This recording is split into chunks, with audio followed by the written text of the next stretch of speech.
Hi, I'm Dan Hardy on Sporf, and this is my UFC 264 preview. Obviously, these guys know each other fairly well. You know, they're one-on-one apiece, so they're both going to learn from those fights. Now, McGregor knows if he lands his left hand, he's going to be able to hurt Poirier and put him down. But if he just focuses on that, he's not going to touch him, just like last time.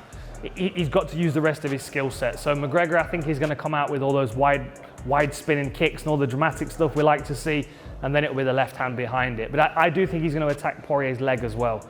And then on Poirier, on the flip side, he's got to crowd McGregor. He's got to make him work, make him wrestle, make him clinch, make him fight in positions that he doesn't want to fight out of, so he starts to get tired. Obviously, if he can beat the leg up, that's going to be really good, but it's volume for Poirier.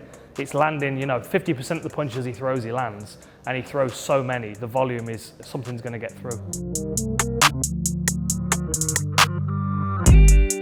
I think so, but I think both of them are going to attack it this time because they both benefit from that lead leg being damaged. And McGregor's counter left hand is much more effective if they can't move as quickly on that lead leg. And because Poirier had so much success with it the last time, I just think he's going to invest in that whenever he can. He's got to be careful though, because you don't beat McGregor twice with the same thing, I don't think. I was going to say, is that what like you were just mentioning off the top? They must be so trained to combat it. Well, this is it. I mean, you can imagine McGregor's had that in his mind since the last fight. It's been cooking in his mind. He's been finding ways to fix it. So as soon as Poirier attacks that calf, I expect McGregor to have something in return for him, whether it's a return kick or a counter left hand or something. So that's the challenge for Poirier now, is to land it without being too predictable.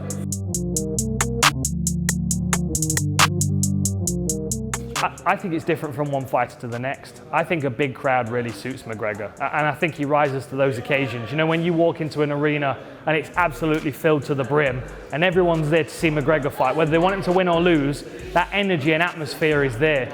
And I think he does better in those scenarios. I think the quieter events with less people is a real challenge for him because I think he wants to be a performer. I think it's definitely up there. It's not very often that we get two guys that are so close to the top of their division, one-on-one apiece, going into the trilogy match.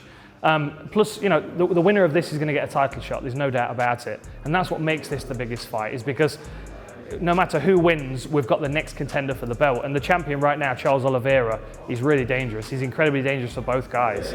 But this is the money fight. This is the pay-per-view money fight. I mean, when we see all the celebrities there in the building, we'll know this is really the main event of the year for MMA. But at the same time, for both of these guys, they've got to win. They've got to get the win because they need that belt.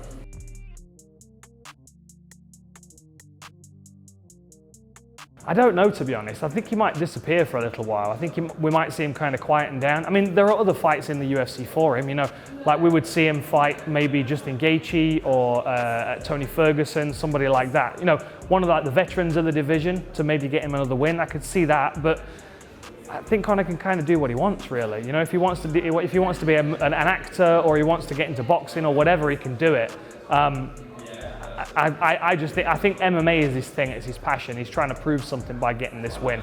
I don't think he's going anywhere, but a win would definitely keep him around, sooner. WWE. He'd be great at that, Good talker, sells himself, a little bit small for those guys, but he's got the mouth to back it up. My logical head says Poirier because he's the most consistent, but for some reason I'm just leaning towards McGregor this weekend.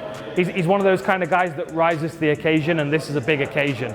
And plus, I think when he comes in off a loss to a person, he's a bit more tuned in. Like he was against Nate Diaz, he was far sharper, far more well prepared. I don't think he makes the same mistake twice. I think McGregor's going to catch him.